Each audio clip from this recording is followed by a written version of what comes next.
dari Pak dosen tadi sudah menggambarkan bahwa kondisi masyarakat kita memang sangat membutuhkan untuk itu. Kemudian mahasiswa juga telah bersuara bahwa ini harus ditampung. Kalau Tan Ghazali udah jelas, jangankan S1, S2 dan S3 juga harus, karena memang Mandailing Natal ini memiliki kemampuan anggaran kita yang cukup. Pak Amin berubah pikirankah terkait dengan ini? Terima kasih. Jadi saya tetap berprinsip begini, bagaimana kita sumber daya manusia di Mandailing Natal ini tumbuh meningkat pesat. Ya. Itu dulu. Itu sasaran pokok kita. Ini beasiswa ini hanya subsektornya ini. Mungkin salah satu cara. Ya kan? Salah satu cara. Jadi saya sangat berharap, seperti saya pribadi, maaf. Kalau dunia pendidikan ini, biar saudara-saudara tahu, konsep gagasan SMA Plus itu tertuang dari ini, dari otak saya juga itu. Iya. STIM itu juga dari otak saya berdiri. Tapi setelah berdiri, muncul orang lain di situ yang tidak mengerti apa maksud dan tujuan didirikan STIM. Makanya juga jagetan parah. Inilah Mandailing Natal ini. Konsep dari orang curi konsep itu, makanya arahnya nggak jelas. Seperti Mandailing Natal ini. Beberapa kali saya bilang, kenapa Mandailing Natal ini dimekarkan? Absel aja kita kenapa? Apa sih gunanya Kabupaten Mandailing Natal berada kalau memang rakyatnya begini? Tujuan pembangunannya tidak jelas, sumber daya manusianya juga tidak jelas. Mahasiswa seperti yang bukan hanya membayar itu, Pak. Uang kuliah gratis pun kita pasang uang kuliah itu, yang kita baca lagi bersedih. Saya makin sedih lagi melihat Mandailing Natal ini. Maaf ya, 400.000 per semester gak mampu kita. Ada apa ini? Berarti ekonomi rakyat diapain ini? Di mana kehadiran pemerintah menumbuh kembangkan ekonomi rakyat ini yang katanya 1, sekian triliun itu? Jadi mumpung ada di sini kepala dinas pendidikan, mindset kita adalah sumber daya manusia. Bagaimana nanti perlu dipertanyakan dinas pendidikan itu? Bagaimana database ibu pemerintah? Siapa rakyat? Siapa universitas? Perusahaan di Mandailing Natal ini yang terlibat meningkatkan pendidikan ini? Apakah kita biarkan? Kalau pemerintah bekerja sendiri, bagaimanapun berdarah-darah, keluar darah dari kuping tak mampu itu. Tapi bagaimana meningkatkan partisipasi masyarakat? Itu regulasinya itu pemerintah. Merangsang, mendorong, libatkan ulama. Seperti yang dikatakan Pak Mertua tadi.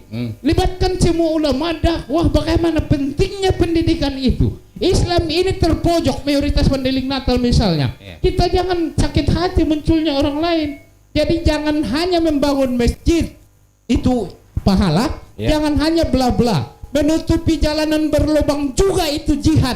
Itu pahala. Apalagi pendidikan seperti ini. Kalau rakyat tidak berpendidikan, selamanya lah kita penonton.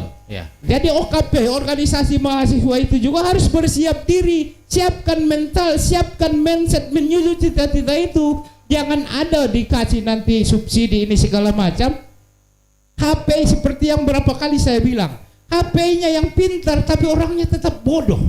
Orang yang memakai HP ini, HP-nya yang pintar, orangnya bodoh-bodoh saja kulihat. Jadi itu tantangan bagi pemerintah, saya rasa pengamat pendidikan. Kalau perjuangan untuk pendidikan ini, saya nggak mau ketinggalan, saya ikut. SMA Plus saya yang konsep, STIM Pak, saya yang konsep itu. Dulu tujuannya itu Kiai Haji Abdul Bais MC sebagai ketua yayasan sekaligus rektornya. Dulu belum STIM tujuannya itu Universitas Islam Mandailing Natal. Karena mengingat menimbang untuk mengurusi itu dan mengurusnya sulit, makanya kita bikin STIM. Karena untuk universitas sangat sulit persyaratan untuk itu pada saat itu. Sekarang saya nggak ikuti lagi. Jadi itu yang saya harapkan dari ini.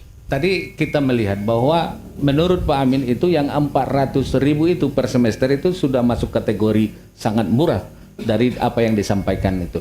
Di mana sebenarnya persoalannya, kenapa banyak mahasiswa sampai saat ini yang tidak mendaftar ulang, banyak mahasiswa yang mengajukan cuti tidak bisa memenuhi yang 400 itu. Saya bukan melecehkan para mahasiswa ya, kan?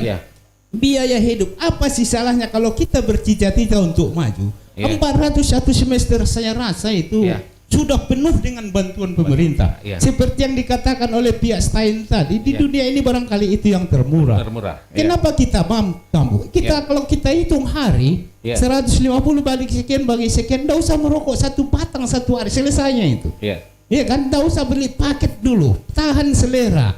Kalau mau maju, kalau segala sesuatunya difasilitasi, tak maju-maju Pak. Apa yang mesti harus dilakukan oleh pemerintah terkait dengan tadi data yang disampaikan itu masih banyak yang yang belum daftar ulang karena tidak kemampuan ekonomi rumah tangganya. Apa yang mesti harus dilakukan? Dilakukan pemerintah, mindset pemerintah itu dudukkan dulu. Untuk apa pendidikan ini? Kita bahas. Jangan hanya bekerja pemerintah, otak mereka juga sendiri-sendiri tak mau melibatkan masyarakat, tak mau melibatkan dunia pendidikan, tak mau melibatkan yang lain-lain.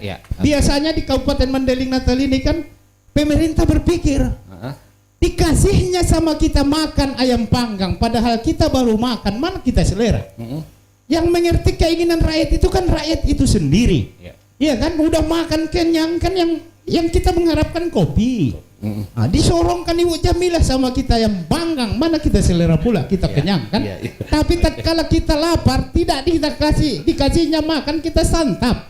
Kan begitu. Jadi pemerintah itu harus membuka diri, dekatkanlah pemerintah itu pada rakyat, libatkan masyarakat membangun Madinah ini, karena pemerintah secanggih apapun, sepakar apapun, sehebat apapun pengalaman dia sendiri, tak bisa membangun Madinah ini. Itu saya rasa. Oke, baik. Terima kasih Pak Amin untuk sementara. Sahabat STTPM, dua narasumber kita dari anggota DPR sudah berada di sini.